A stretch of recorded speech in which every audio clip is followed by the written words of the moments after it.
Briga por imaturo, briga por posição, por título, por nomes, por doutrinas, por discípulos, por membro. Um membro meu foi para a tua igreja. Pastores falam comigo isso. Eu falei, que membro teu? Que membro teu? Quem é tu? Tu morreu por quem? Tu é o cabeça? Não, então tu não tem membro, tu tem irmãos que fazem parte de um corpo. Então tu não perde membro, querido. A não ser que se desviou, foi para o mundo. Aí sim, aí vamos buscar. Quem está entendendo? Então não tem esse negócio de perder membro. Isso é coisa de imaturo, é menino.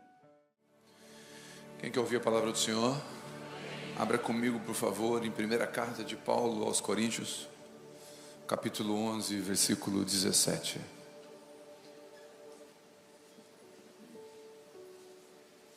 Primeira carta de Paulo aos Coríntios, capítulo 11, versículo 17.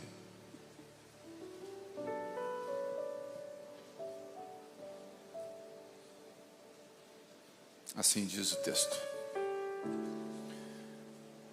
1 Coríntios 11, 17. Entretanto, nisto que lhes vou dizer, não os elogio, pois as reuniões de vocês fazem mais mal do que bem. Em primeiro lugar, ouço que quando vocês se reúnem como igreja, há divisões entre vocês. E até certo ponto eu creio, pois é necessário que haja divergências entre vocês, para que sejam conhecidas dentre vós quem é maduro. Algumas versões diz que aprovados. Quando vocês se reúnem, não é para comer a ceia do Senhor, pois cada um come a sua própria ceia, sem esperar pelos outros. Assim, um fica com fome e outro se embriaga. Será que vocês não têm casa onde comer e beber? Ou desprezam a igreja de Deus e humilham os que não têm nada? O que lhes direi? Elogiarei por isso? Certamente que não, pois recebi do Senhor o que também lhes entreguei, que o Senhor Jesus, na noite que foi traído, tomou o pão, tendo dado graças, partiu e disse: isto é o meu corpo que é dado em favor de vocês, façam isto em memória de mim. Da mesma forma, depois da ceia, tomou o cálice e disse: este é o cálice da nova aliança do meu sangue, façam isso sempre que beberem em memória de mim. Porque sempre que comerem deste pão e beberem deste cálice, vocês anunciam a morte do Senhor até que Ele venha. Portanto, todo aquele que comer e beber do cálice do Senhor indignamente, será culpado de pecar contra o corpo e o sangue do Senhor. Examine-se, pois, o homem a si mesmo, e então coma o pão e beba do cálice. Pois quem come e bebe sem discernir o corpo, come e bebe para sua própria condenação. Por isso há entre vocês muitos fracos, doentes e alguns já dormem. Amém. Espírito Santo, traga luz sobre nós, brilhe a tua luz sobre as nossas trevas, os lugares escuros do nosso coração, os calabouços, as dúvidas, as sombras, que a tua palavra possa vir e trazer clareza, firmeza, mostrar o chão onde pisar. Em nome de Jesus, e quem crê diga amém. Amém. Bom, é o culto de ceia e eu queria trazer para nós esse texto que retrata bem a ceia. Esse é um texto clássico para culto de ceia.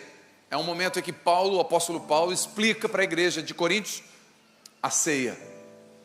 E ele começa trazendo algumas verdades. Ele diz: o que eu vou dizer para vocês eu não elogio agora. Ele antecipa o assunto. É como se dizendo: a partir de agora vai ficar ruim a conversa. Esses dias eu fui conversar com um irmão que cometeu um erro grave, e ele chegou todo feliz para tomar café comigo, porque ele não sabia que eu sabia. E quando ele sentou: e aí pastor, é nóis, bispão, e pai, conversa. E de repente eu falei: olha, o assunto aqui é tenso e dramático. Ele travou, falei, eu continuei o assunto. O apóstolo Paulo está dizendo o seguinte: o que eu vou dizer a partir de agora eu não elogio vocês. E ele traz uma correção. A ceia, ela remete para 4 lados, 4 direções. Repete comigo: 4 direções. A ceia aponta para frente, até que ele venha. Quem crê que ele vai voltar? E não é o cheque sem fundo, não, é Jesus vai voltar mesmo. Quem crê, Maranata, a hora vem, ele vai voltar. Ah, mas faz tempo que ele não vem. A qualquer momento ele vem. Ele pode não vir, mas se você partiu para ele, para você, ele já veio. Então ele vai voltar. Então a ceia remete para o futuro, para frente. Qual outra direção? Para trás. Fazer isso em memória de mim, pelo que ele fez na cruz. Então quando a gente se reúne na mesa da ceia, a gente lembra do que Jesus fez na cruz, amém ou não? Estamos aqui para lembrar da rude cruz, que se erigiu, que um dia fugiu, o emblema de vergonhador, e nós somos, eu amo a mensagem da cruz. Estamos aqui para lembrar disso. A cruz não é uma vergonha para aquele que crê. Então estamos aqui lembrando do futuro, ele vai voltar, quem crê que ele vai voltar, e nós vamos ceiar com ele. A Bíblia diz que vai ter as bodas do Cordeiro, ou seja, o crente gosta de comida, vai ter comida até no céu. Mas lembramos do que ele fez. Outra direção, pastor, então é para frente, para trás, para dentro. Examine esse homem. É um olhar interno, é um autoexame, ou um exame do alto, quando você permite que a Bíblia afira o meu e o seu coração. Ninguém julga ninguém, não somos juízes sobre nós, nós somos irmãos, mas juiz individual com o Espírito Santo dentro do nosso coração. Terceira direção, e a quarta direção é para o lado, porque o texto diz que se eu como sem discernir o corpo, eu como para minha condenação. E aqui envolve o irmão. Não existe ceia sozinho. Não existe igreja sozinho. Igreja é uma comunidade. Você, quando se arrumou hoje de manhã, talvez você cometeu o erro da maioria das pessoas de dizer para o seu filho: se arruma, nós vamos para a igreja. Essa fala não é certa. Você não vai para a igreja, porque o texto diz: quando vos reunirdes como igreja. Então nós não vamos à igreja, nós nos reunimos como igreja. Se essa reunião fosse lá na rua, debaixo dos coqueiros, ali é a igreja. Se essa reunião fosse no presídio, seria a igreja. Se essa reunião fosse na favela, seria igreja. Se fosse na rua, seria igreja. Igreja não é um pavilhão, é a reunião dos santos e lavados e remidos no sangue do Cordeiro. Isso é igreja. Por isso que Paulo diz assim: quando você se reúne como igreja, 2 ou 3 pessoas em nome dele, igreja. Terça-feira nos grupos de convívio, igreja. Abra pedal na quarta, igreja. A igreja se reúne. Amém ou não? Quem está entendendo? Então, deixando isso bem claro, a igreja sendo o corpo, esse corpo, sendo a união de pessoas, não tem, eu sou igreja sozinho, não existe igreja sozinho. Você que está online, você que está aqui, eu não preciso congregar numa denominação. Não, não precisa. Congregue lá na casa. É verdade, irmãos. Não precisa ter uma placa. Congrega lá com os irmãos, com o seu vizinho, mas congrega, porque sozinho você não é igreja. Igreja tem gente, igreja tem mesa, e não é uma mesa de um lugar, é gente, é ceia. Então o pão nosso é nosso, pão nosso, o Pai nosso do Pai nosso é nosso, não é meu, não é Deus Pai meu que está nos céus, é Pai nosso. Nos deu o pão nosso de carne, não é só o meu pão não, e o meu irmão que passe fome, né? Perdoa os nossos pecados, não é só o meu não, Jesus, perdoa o meu irmão também. Por quê? Porque corpo é corpo. Então você não pode dizer a mão, não pode dizer assim: eu não quero o antebraço, eu não gosto do antebraço. O antebraço é flamenguista, o antebraço é pecador, o antebraço ele não gosta dele. A mão não pode dizer isso, porque ela precisa do antebraço. E se ela disser assim: quer saber, eu vou arrancar o antebraço, ela vai sofrer. Mas tem um dedinho do pé aqui que não serve para quase nada. O dedinho do pé eu vou tirar. O corpo vai perder o equilíbrio. Aquele dedinho faz falta. O corpo sofre. Aí eu vou dar um tiro no meu pé, no meu dedinho, não vai. Você vai sofrer, você vai se automutilar. Então, entender isso é importante, porque o que a ceia está falando é disso. A ceia está falando disso, dessa vida em comunidade. E aí o apóstolo Paulo vai trazer algumas verdades, e eu queria trazer essas verdades. Primeira verdade: na mesa da ceia, nós somos corrigidos. Vou repetir: na mesa da ceia, nós somos corrigidos. Mas nisto que eu vou dizer, não vos elogio. Paulo abre o assunto dizendo que vai corrigir. Deixa eu dizer uma coisa para você: a correção é prova de amor. Vou repetir. A correção é prova de amor. Quem é pai e mãe aqui sabe o que eu vou dizer. Você educa o seu filho, de cada 10 vezes você fala sim ou não, 9 é não, 1 é sim. É verdade ou não é? Você ama ou odeia o seu filho? Você ama ou odeia o seu filho? Ama, mas você diz não. Inclusive você corrige ele, porque é assim que Deus faz. Deus pode até nos defender publicamente, mas nos corrige particularmente. E na mesa da ceia Ele nos corrige. Aqui é mesa de correção. Eu estava conversando com um irmão, que ele disse que ele estudava no SEDUP, para os mais antigos, CIS. Ele estudava no SEDUP e ele fugiu para ir no cinema. Ele mais uns 4. Gazearam. Quem aqui já gazeou a aula? Levanta a mão. Levanta a mão. Levanta. Tem gente assim, ó. Então já está perdoado, irmão. Tá em paz. Quem já colou na escola? Levanta a mão, levanta. É uns pecador mesmo, né? Depois quer cobrar dos filhos, né? Não cola, filho, não é certo. Tá. Aí ele gazeou, vazou. A diretora pegou os 4 que gazearam, botou numa salinha e ligou pai por pai. Na hora que chegou na vez da mãe desse menino, viva a voz, botou a voz conversando com o pai. Pois não, aqui é a mãe do fulano, aqui é a diretora, coordenadora, é assim, ó, seu filho gazeou, fugiu da escola. Deixa eu fazer uma pergunta, vocês não têm segurança nessa escola? Como é que vocês deixam meu filho fugir? Você não tem guarda, não tem portão? Meu filho é um adolescente, como é que ele foge? Vocês são irresponsáveis. A mãe chamou a atenção da coordenadora. E o filho ficou grandão. Minha mãe. Meu irmão, quando ele chegou em casa, ele passou na porta, ela grudou no tupete assim dele, assim, puxou para trás assim, eu vou te quebrar tudo. E deu, e bateu, e bateu. Como é que tu foge da aula, rapaz? Que vergonha que eu passei. Porque o pai faz assim, até defende publicamente, mas corrige. Então Deus às vezes vai dizer, fica tranquilo, filho, eu vou te defender dessas coisas externas aqui, mas aqui dentro eu vou te corrigir porque tu é meu filho. Eu não vou deixar você como você está, não. O que dizem aí de você não é tão verdade, mas você não é tudo que você pensa. Eu vou corrigir você. Tem um equilíbrio aqui. Por isso que o apóstolo Paulo, em 1 Coríntios 4,3, ele fala o seguinte: ninguém me julga. Eu não sou julgado por nenhum tribunal humano. Não tem ninguém aqui, ó. Nem vocês, a opinião de vocês não me importa. Só que ele fala, eu também não me julgo. Ele está dizendo, a minha opinião também não importa. Importa o que Deus pensa sobre mim. Então o que Deus pensa sobre mim, às vezes vai bater no que eu penso sobre mim. Quem está entendendo? Então uma visão equilibrada de nós mesmos, nós não temos. Precisamos de correção para ter essa visão. Senão a gente acha que daqui a pouco é bom, é melhor. Então essa mesa aqui, ó, por que a mesa no culto de ceia, às vezes o caldo engrossa um pouquinho? Porque é isso mesmo. Paulo está dizendo, eu não vou elogiar não. É ceia, né? Hoje tem ceia, eu não vou elogiar não. E ele corrige. Quem quer receber a bênção de Deus nessa manhã, diga amém. Faz assim com a mão de quem vai receber. Eu te abençoo com correção de Deus. Esse amém foi bem assim, um amém dolorido de dizer. Porque a gente não gosta de ser corrigido.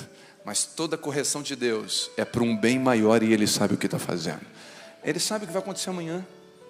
Ele tem os dias contados, Ele é Senhor. Então, eu te abençoo para que você entenda essa mesa. A mesa da ceia é um lugar de correção. Repete comigo, a mesa da ceia é um lugar de correção. Hebreus 12:6 diz, pois o Senhor disciplina a quem ama. E eu quero te abençoar com essa palavra, você é amado de Deus.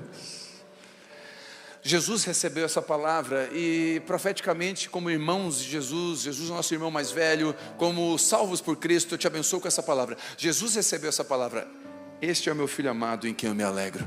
Deus fala sobre você nessa manhã, esse é o meu filho amado em quem eu me alegro. E já que eu amo a minha filha amada, já que eu amo o meu filho amado, eu corrijo. Amém? Segunda verdade na mesa da ceia, nessa manhã, na mesa tem divergências. Pois é necessário que haja divergências entre vocês, ele fala. Ué, parece que o apóstolo Paulo está confuso agora. É necessário que haja divergência entre vocês para que sejam conhecidos quem é maduro ou quem é aprovado entre vocês. Mas eu acho até ruim essa parte. Não? Vê só, sabe o que ele está dizendo? Tem confusão na igreja, Paulo. Não, mas é necessário que tenha. Não, eu quero uma igreja assim, querubinizada, Paulo. Eu quero congregar numa igreja maravilhosa, Paulo, perfeita. Não tem jeito, ele está dizendo. É necessário que tenha confusão. É necessário que tenha ajuste. É necessário que tenha desentendimento, que tenha divergência entre vocês, é normal. Por quê? Porque é gente. E onde tem gente, tem divergência. Quem é casado aqui, tem divergência no casamento ou não tem? Se não tem, é porque um dos dois morreu. Não tem divergência, não existe casamento sem divergência. Bom, se não existe casamento sem divergência, família sem divergência, por que a gente acha que vai ter igreja sem divergência? Se a igreja é resultado das famílias juntas. Então tem divergência, diferença de opinião. Nas igrejas evangélicas, por exemplo, eu vou ficar no raso, mas vê só. Na igreja evangélica, Brasil, tem divergência. A gente vê diferença. Hino da harpa. A gente não canta, de vez em quando a gente canta o hino da harpa, mas não tem todo culto. Tem gente que gosta, tem gente que gosta de hip hop, adoração espontânea, worship, cabelo curto, cabelo longo. Diferenças, uns faz diferença de dias, guarda o sábado, a sexta, o domingo. Diferença de dias, Paulo fala sobre isso. Uns comem legumes, outros não comem. Ô gente, está tudo bem. Isso aqui é tudo periférico. Essas diferenças, o que acontece? Os maduros sobressaem. Os maduros não discutem por isso. Eles não deixam de cumprimentar o irmão por isso. Às vezes eu estou ali na porta, hoje eu estava ali na porta e tem uns irmãos que vêm mais internado. Não, internado. É com terno. Aí tu veio mais estiloso assim, paz do Senhor Jesus, porque é da Bleia, veio fazer uma visita. Eles entram meio escondidos para ninguém ver. E aí, mas é o irmão, é da Assembleia de Deus, são meus irmãos. E aí eu vou dizer, não, irmão, aqui a gente anda de camisa por fora, e a gente, não, é periférico. A maturidade vai dizer, ele é meu irmão, mesmo na divergência de roupa. Quem está entendendo o que eu estou falando? Isso é maturidade. Eu tenho certeza que eu vou falar aqui agora. Tem gente que vem no culto das 10 da manhã, porque não quer vir no culto da noite, porque tem alguém no culto da noite que você não gosta de encontrar. Eu sei. Não é o Espírito Santo revelando, não, eu sei, porque me fala, pastor, eu não vou vir mais no culto da noite, porque tem uma pessoa lá que eu não quero encontrar ela. Por quê? Porque eu não gosto dela. Por isso. Divergência. Alguns até falta de caráter, mas tem que sentar na mesa e resolver, porque a igreja é isso. A maturidade é isso. É olhar nos olhos e dizer, eu não gostei, não foi bom, eu estou chateado, está na conta. É bom isso? Não, o confortável é ficar em casa. Mas a Bíblia não fala isso, fala para congregar. Não deixeis de congregar como alguns fazem. Então, divergência, diferenças fazem parte do processo. O maduro, aquele que é saudável, aquele que é aprovado, ele não vai discutir se o cara é calvinista ou arminiano. É só criança na fé que discute isso. É só menino. Paulo fala em Coríntios. Um diz eu sou de Paulo, outro diz eu sou de Apolo. Paulo está dizendo, que bobiça é essa? Eu tenho o telefone particular do pastor Telmo, você sabia? Grande coisa! Está no grupo do batismo, todo mundo tem. Não sabia que isso é meninice. E às vezes eu tenho essa meninice, você tem essas meninice. E a gente é aprovado quando tem divergência. A divergência faz a gente crescer. Essas imaturidades. Esse dia eu me peguei imaturo, me peguei assim, uma vergonha, fiquei com vergonha de mim. Uma vergonha, falei, vou ter de me enterrar. Um cara conversando com um pastor, eu falei, conversando sobre alguma coisa, ele não perguntou. E eu falei, meus pastores são Hernandes Dias Lopes. Na hora que eu terminei de falar, ele, nossa, que bênção, eu não tenho nenhum deles. Eu falei, que picareta que eu sou, para que eu falei? Só para me aparecer. Não precisava ter dito. Quis mostrar que eu era grande. Quis mostrar que eu tinha alguma coisa. Isso é orgulho, isso é ego. Isso não combina com os maduros. Se você tiver uma planta, escute, um pé de mamão, qual é o mamão que cai primeiro, o verde ou o maduro? Qual mamão cai primeiro? O maduro, o verde tem que ser derrubado. Se você não cair por si só, Deus te derruba. E com vara. Quem aqui já colheu laranja com vara? Com vara. Cai, não caio. Cai, amadurece, não caio. Então te derrubo. Tem gente aqui que está caindo porque não quer amadurecer. Para, solta.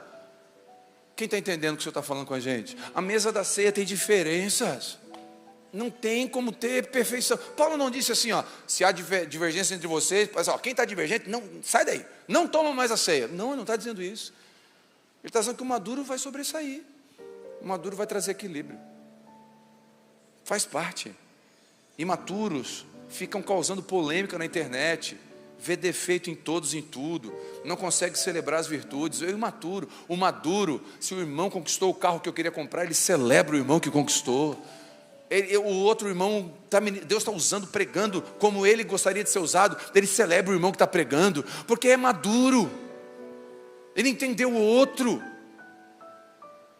ele entendeu que o corpo se o braço ficar forte, o coração vai ficar feliz.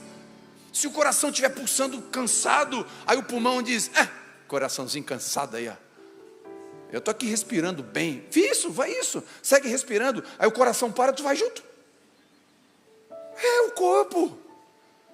E o corpo tem isso, essas diferenças. Quem está entendendo o que eu estou falando? Imaturo briga por posição, por título, por nomes, por doutrinas, por discípulos, por membro.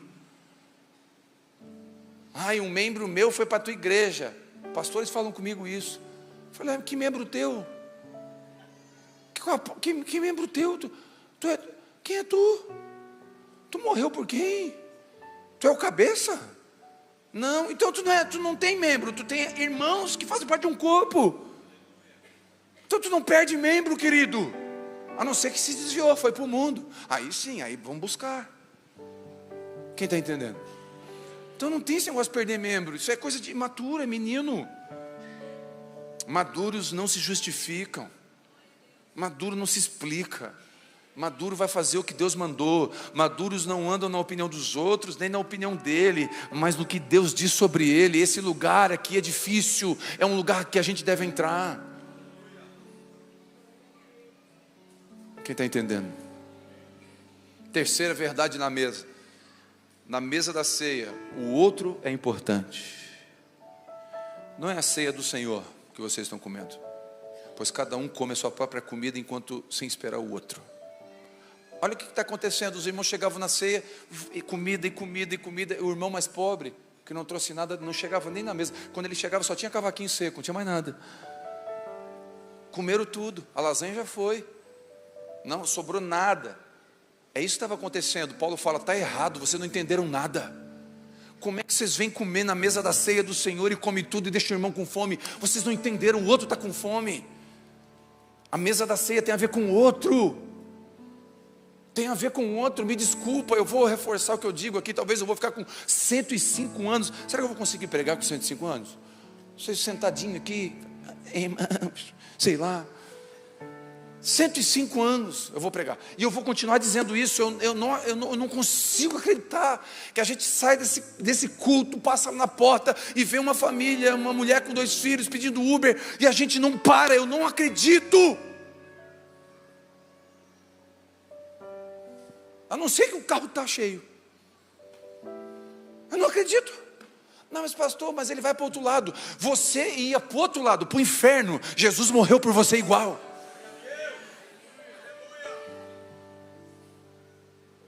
A ceia tem a ver com o outro.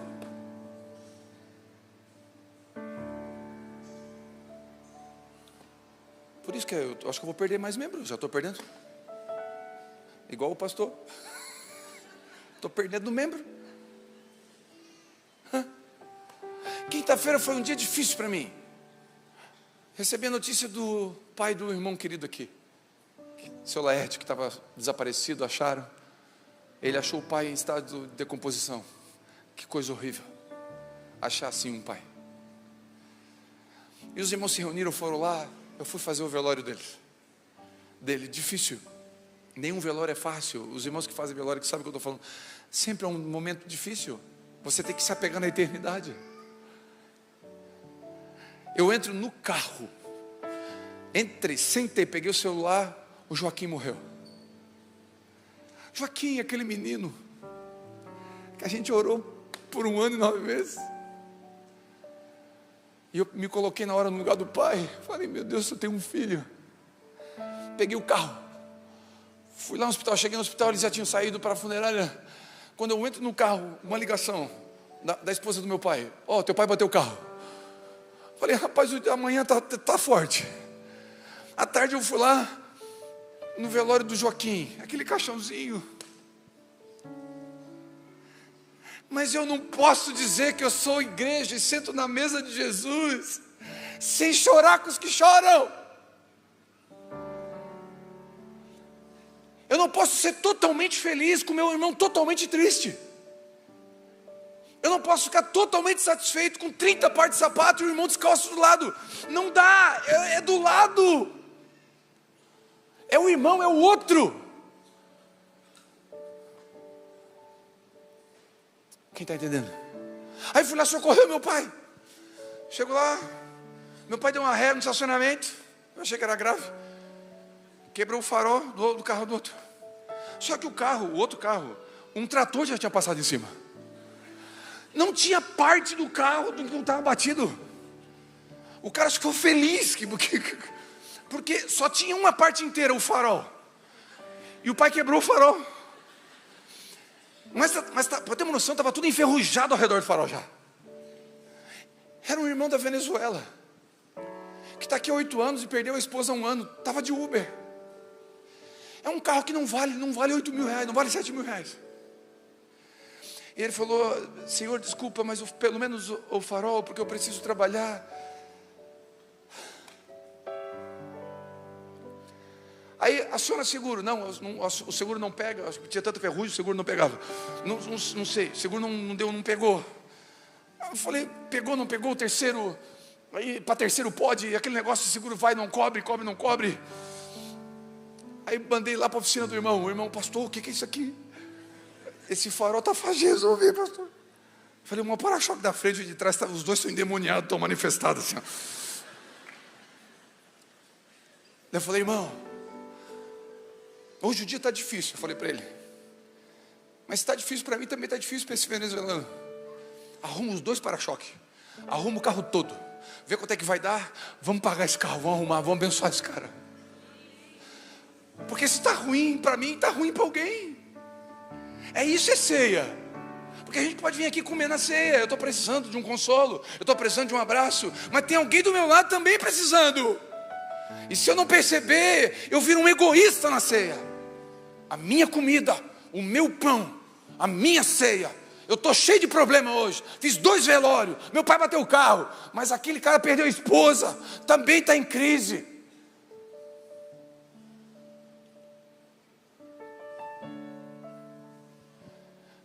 Quem está na mesa da ceia, não dá para ficar aqui sem olhar para o lado. É claro que ninguém vai enxergar todo mundo. A mão não enxerga o fêmur direito. E a mão não está dizendo, o fêmur está doendo. A mão, porque a mão não consegue. Mas o antebraço, ela está ligada, ela está pertinho. Quem é que está pertinho de você? Que está precisando? E no corpo de Cristo, ele tem tendões e músculos. Tem ou não tem? Tem ou não tem? Porque não tem como não ter tensão, tem tensão. E onde é que a sensibilidade está? Nos nervos.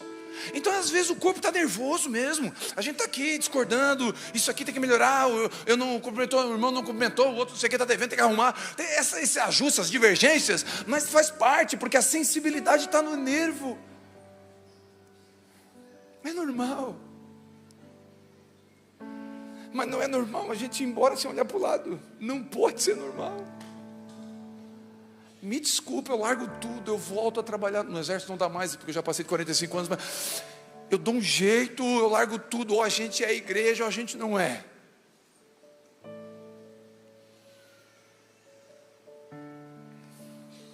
Quem está entendendo o que você está falando com a gente essa manhã? Na mesa da ceia, o outro é importante. Por isso que não dá para ser crente piolho, por isso que não tem como, não tem, o Espírito Santo vai te levar. Se você for para o coração de Deus, lá no coração de Deus tem pessoas. No coração de Deus não tem coisa, não tem ministério, no coração de Deus não tem púlpito, não tem microfone, no coração de Deus tem pessoas. Pessoas. Por isso que igrejas, mesa da ceia, é enfrentar um câncer e entender que o câncer é uma bênção para abençoar quem está com câncer. Só quem está na mesa da ceia entende isso. Senão é loucura. É loucura. Quem está entendendo?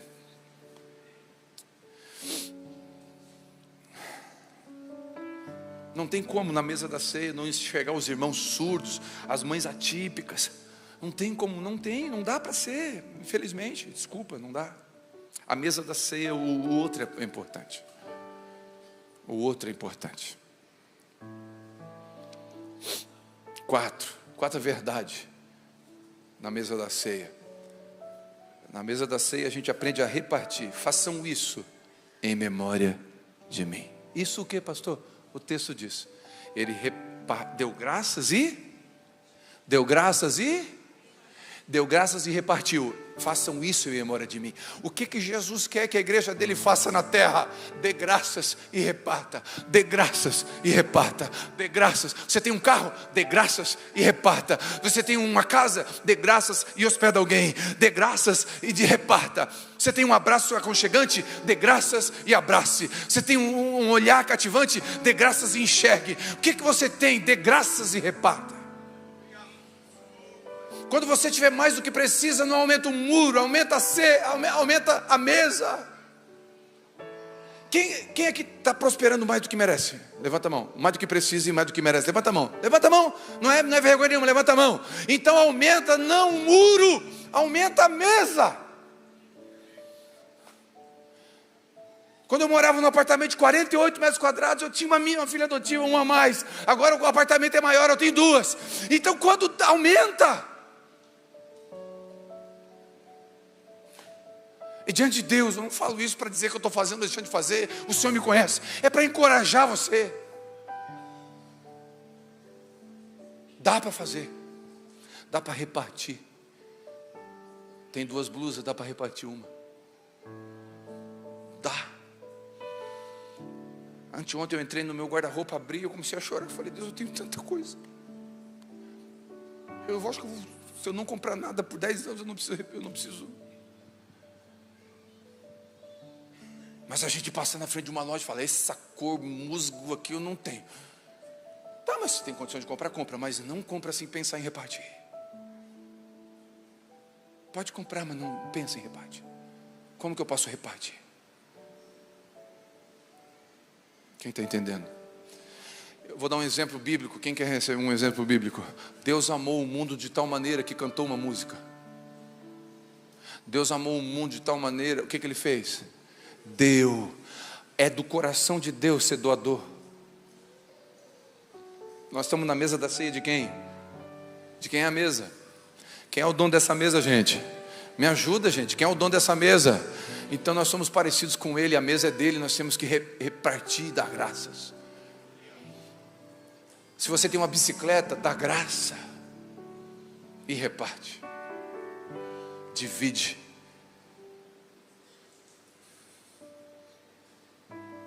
Não pode, desculpa, me perdoa, irmão, mas não pode, a gente não pode. A gente não pode ser igual os que nos criticam e devolver na mesma moeda. Nós somos diferentes. Ninguém me julga, nem eu mesmo. É o Senhor que me julga. E o texto de Paulo conclui dizendo assim, olha que coisa linda, eu amo isso. Ele fala assim, assim, nada julgueis antes do tempo. Aguardai até que o Senhor venha. Ele vai vir. Ele vai vir. E aí o que acontece, pastor, se eu não parto e dou graças? O que acontece se eu não percebo o outro? O que acontece se o outro não for importante na mesa? O texto diz, existem fracos, doentes e os que dormem. Por quê? Porque nós não percebemos. E quem são os fracos, pastor? Os fracos são aqueles que não são bem alimentados. Se a gente comeu, a pessoa chegou para comer, não tinha comida, ela vai ficar o quê? Fraca. Repete comigo, fraco. Então existem os fracos. O texto diz, o último versículo diz: por isso que entre vocês tem os fracos. Pastor, quem é os fracos? É aquele que não está comendo. Então você tem que entender que você precisa dar a comida de acordo com a estatura da pessoa.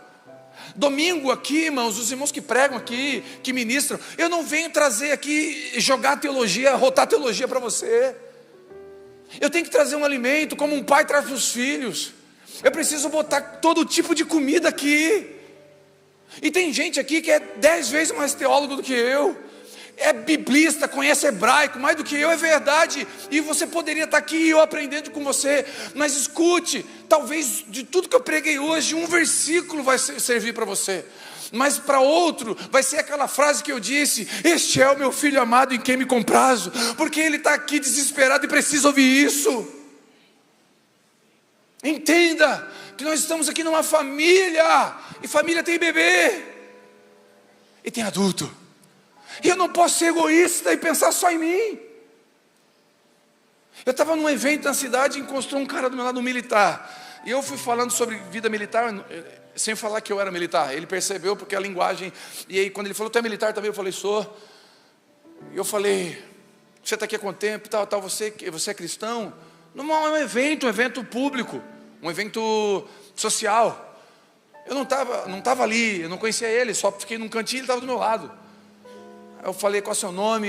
Eu falei: você é cristão? Ele disse: não, eu sou ateu. Eu falei: você é ateu? Ok. Eu sou pastor, graças a Deus.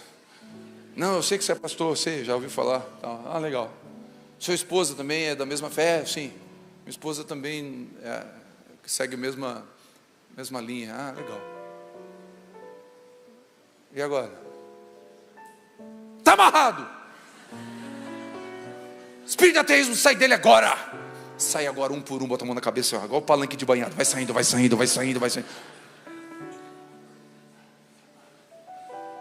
O que eu tenho para entregar para ele agora? Enquanto ele estava do meu lado, foi lá no meu baú, o Espírito Santo abriu o meu baú. Filho, C.S. Lewis, cristianismo puro e simples. C.S. Lewis, para quem não sabe, era ateu, um apóstolo do ateísmo, pregava o ateísmo e se converteu ao cristianismo e escreveu um livro chamado Cristianismo Puro e Simples, um dos livros mais inteligentes escrito até hoje. Eu falei: você gosta de ler? Se ele fala não, me quebra. Mas ele falou: gosto muito. Vou indicar um livro para você, Cristianismo Puro e Simples, do C.S. Lewis, do autor do Crônicas de Nárnia. Ah, eu gosto de ler, obrigado pela dica. Eu não sei, mas é o que eu tinha. Talvez Deus use o que eu tinha. Talvez esse cara vai ler esse livro, eu não sei. E talvez o Espírito Santo pegue ele, eu não sei. Mas é quem estava do meu lado. Eu não posso ignorar quem está do meu lado. Eu não posso viver para mim mesmo. Quem está entendendo? Existem os fracos. Eu contei aqui, eu fui pregar em Sombrio. Eu prego em Sombrio, Ermo, Araranguá, Torres. A minha esposa prega em Londres, em Orlando. Mas eu estava pregando ali em Sombrio. Lembra que a mulher pediu para uma senhora me procurou no final do culto, uma senhorinha com uma camisa dobrada. Pastor, unge a camisa do meu filho, ele é drogado, ele é viciado em crack. Unge com óleo. Na hora, a minha teologia travou, não combina, não está na Bíblia. Ungir camisa com óleo é ponto de contato. Calvino disse, Armínio disse, Lutero disse. E eu comecei a travar e eu falei: meu Deus do céu, mas da minha frente tinha uma mãe chorando, dizendo que o filho dela está na droga. O Espírito Santo fala assim: entende o que ela precisa. Na hora eu falei, joguei minha teologia tudo, some daqui. Eu botei a mão na minha cabeça e falei: sai!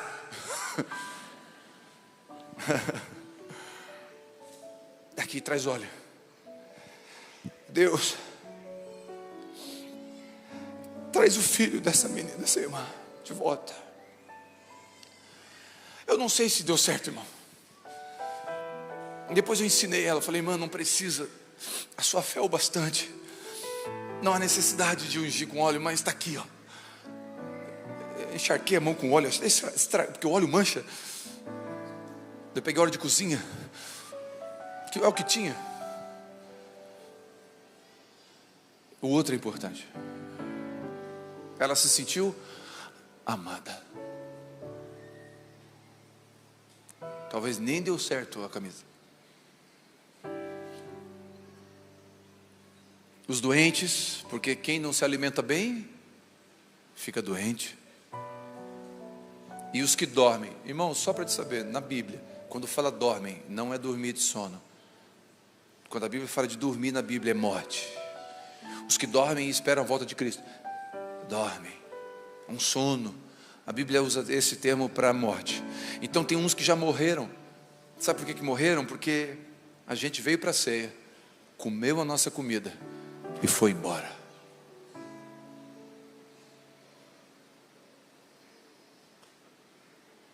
O filho pródigo não volta daí. A dracma perdida não é encontrada e a ovelha não é achada. Porque a gente está focado no nosso ministério, na nossa ceia. Na nossa ceia. A ceia não é nossa. A ceia é de Jesus. E eu quero ler um texto de um livro do Philip Yancey, que fala sobre a graça. Eu queria que você só prestasse atenção nesse texto e nós vamos orar. Pode o pecador acusar outro pecador? Vou trazer para nós para o dia a dia, versão Morro Estevão. Pode o sujo falar do mal lavado? Pode o pecador falar de um pecador? Não sabemos o bastante sobre a pessoa que julgamos. Condenamos um homem por cambalear pelas ruas nessa manhã, mas não vimos a pancada que ele levou ontem. Julgamos uma mulher por andar mancando, mas não enxergamos o prego no seu sapato. Ele fala demais, talvez tenha medo de ser ignorado como o da outra vez. Ele é muito tímido, talvez foi humilhado na última vez que falou. Ousaríamos julgar um livro antes dos seus últimos capítulos serem escritos? Ou criticar um quadro antes do artista descansar o seu pincel? Cuidado.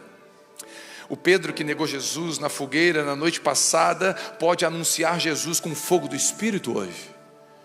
O Sansão que hoje está cego e fraco pode usar as suas últimas forças para derrubar o pecado. O pastor Moisés gago pode ser o grande libertador de uma geração. Não chame Moisés de maluco. Não chame Noé de maluco. Você pode precisar de uma carona no barco. E eu repito, 1 Coríntios 4:5. Ninguém é nada julgueis antes do tempo. Aguardai até que o Senhor chegue. Quer um conselho essa manhã? Olha para o lado. Olha para frente. Ele vai voltar. Olha para trás. Olha o que ele já fez na sua vida. Olha para dentro.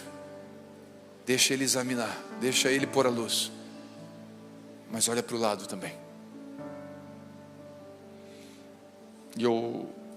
Quem pode ser, pastor, quem é digno? Eu encerro com uma frase de João Calvino. Ele fala assim: se achar digno de cear, te torna indigno. E se achar indigno, te torna digno. Ninguém pode estar aqui. Ninguém merece estar aqui, melhor.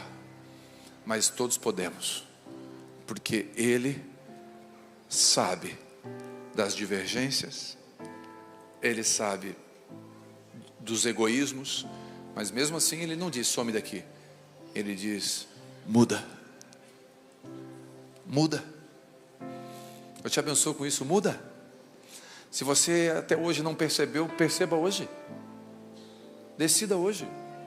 Tem gente aqui que nem pegou a ceia, porque tem medo de comer a ceia indignamente. Sabe o que é comer a ceia indignamente? É não reconhecer o corpo. Comer a ceia indignamente não é ser perfeito, ou ser pecador ou não ser pecador. Comer a ceia indignamente é não entender que o meu irmão precisa comer também. Quem recebe isso?